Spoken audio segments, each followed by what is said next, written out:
Bonjour à toutes et à tous, bienvenue en 2022.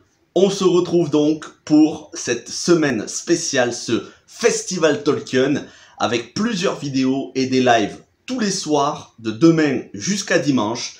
Cette semaine est consacrée à Tolkien. Vous avez d'ores et déjà une vidéo qui n'est pas du Tolkien, The Green Knight, une autre œuvre de fantasy. Vous aurez mercredi un petit peu de Star Wars avec Boba Fett, mais c'est surtout des vidéos sur le Hobbit, le Seigneur des Anneaux, le biopic de Tolkien et des lives chaque soir. 3 lives sur la trilogie du Hobbit version longue de Peter Jackson et 3 lives sur la trilogie Le Seigneur des Anneaux de Peter Jackson. Il y aura beaucoup d'invités. On va en parler tous les soirs à 21h pendant 3 ou 4 heures. Ce sera l'occasion de célébrer les 20 ans du Seigneur des Anneaux au cinéma, même si le premier, La Communauté de l'Anneau, est sorti en 2001, le dernier en 2003. Ça fait environ une vingtaine d'années, il fallait marquer le coup. Et on commence donc avec cette vidéo par le Hobbit version animée sortie en 77, véritable première adaptation à être sortie à l'écran. Il ne s'agit pas de critiques, c'est plutôt des rétrospectives, des présentations si vous préférez. Et donc, je vais vous parler de ce film que j'ai vu pour la première fois la semaine dernière et j'ai passé un très très bon moment. J'ai vraiment été émerveillé parce que ce film a un charme fou. Alors, c'est un téléfilm qui était sorti aux États-Unis, qui avait été diffusé à la télévision, d'une durée de 1h17 générique inclus. Un film donc qui a absolument toutes les caractéristiques des films qui se faisaient dans les années 70.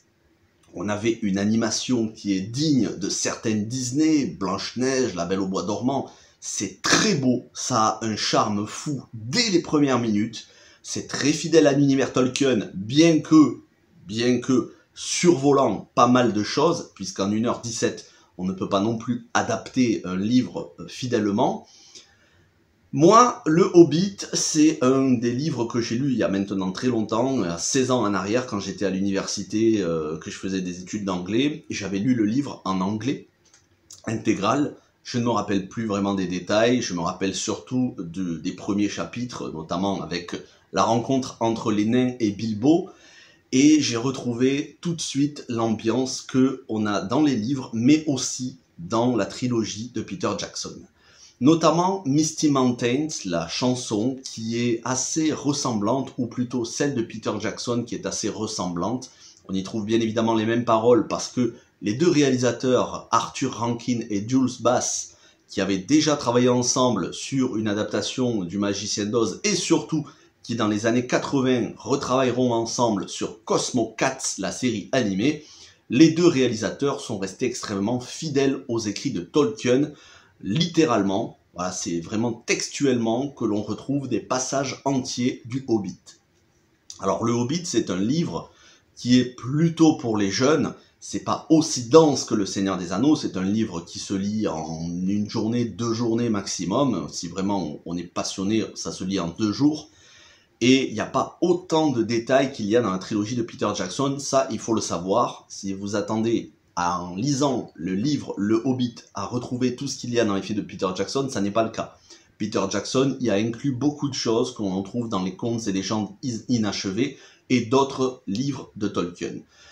Le Hobbit, c'est un récit assez court, certes très important, avec on apprend beaucoup de choses, et c'est pour ça que ce film, Bilbo, donc ce film The Hobbit, sorti en 77, est beaucoup plus proche du livre dans sa narration, même si on survole des choses, il y a des différences, notamment le fait que Radagast ne soit pas mentionné, Radagast le magicien de la forêt, notamment le fait que Beorn, l'ours, n'apparaît pas du tout et n'est pas mentionné, l'Arkenstone, parmi les trésors sous la montagne gardés par Smaug, n'est absolument pas mentionné, et de manière générale, toutes les intrigues, peut-être mis à part celle de Gollum, sinon toutes les intrigues sont assez survolées.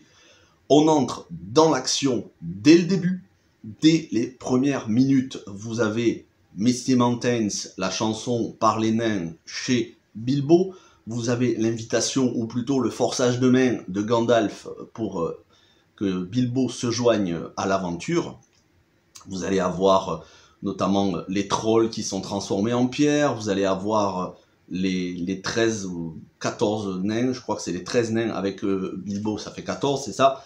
Vous allez avoir toute cette petite compagnie qui sont capturés par les gobelins, puis ensuite qui sont malmenés par les araignées, puis capturés au royaume des elfes, le royaume de Thranduil, et qui s'évacuent, qui s'enfuient dans les tonneaux. Et enfin, vous allez avoir les énigmes entre Bilbo et Smaug, puis Smaug qui va se faire canner en 2 temps 3 mouvements par Bard et sa flèche noire dans son poitrail, là où il a une faiblesse. Et enfin, la bataille des 5 armées.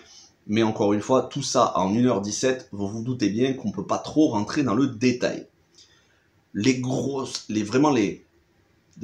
qualités de ce film, de ce téléfilm, c'est le visuel, l'ambiance, la musique et les voix. Moi, je l'ai vu en version originale sous-titrée.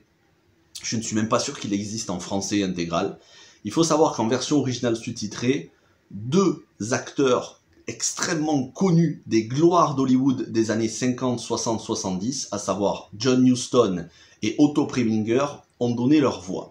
John Huston double Gandalf, Otto Preminger double Thranduil, même si Otto Preminger est vraiment très en retrait, puisque Thranduil, on doit le voir 5 minutes. Par contre, Gandalf, on le voit à peu près la moitié du film. Un mot sur John Huston, qui a eu son étoile sur le Walk of Fame de Hollywood Boulevard, qui a été récompensé et qui a joué dans énormément de films. C'est le père de Anjelica Huston et de Danny Huston. Anjelica Huston, Morticia dans la famille Adams, et Danny Huston que vous avez pu voir notamment dans Le Choc des Titans, vous avez pu le voir dans Wolverine, X-Men.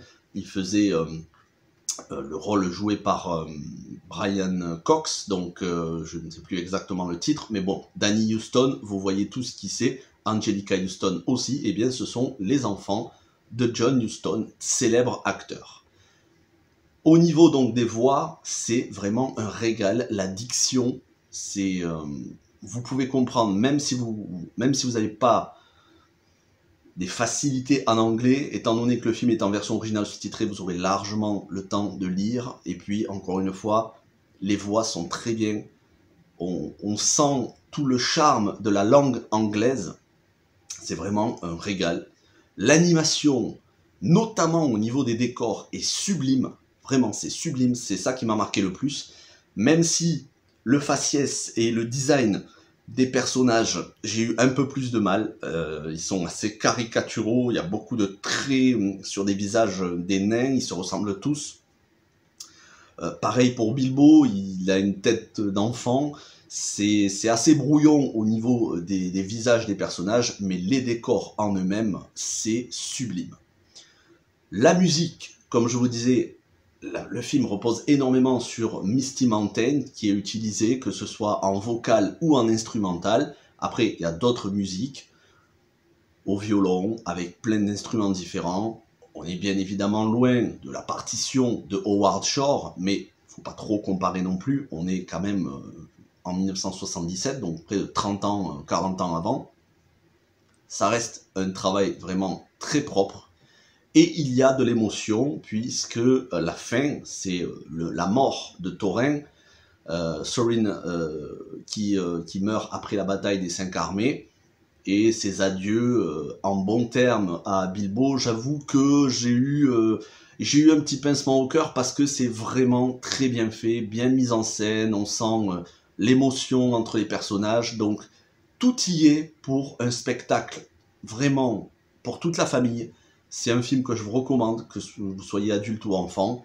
Ne vous attendez pas à l'ampleur de la trilogie du Hobbit de Peter Jackson, mais le souffle épique et l'aventure, elles y sont.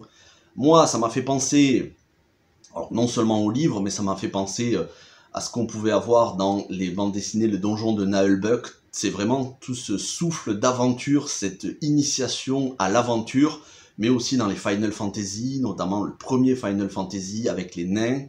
Donc c'est quelque chose que j'ai vraiment beaucoup apprécié, et je vous recommande vraiment de regarder cette adaptation animée, la première à être sortie à l'écran du Hobbit en 1977.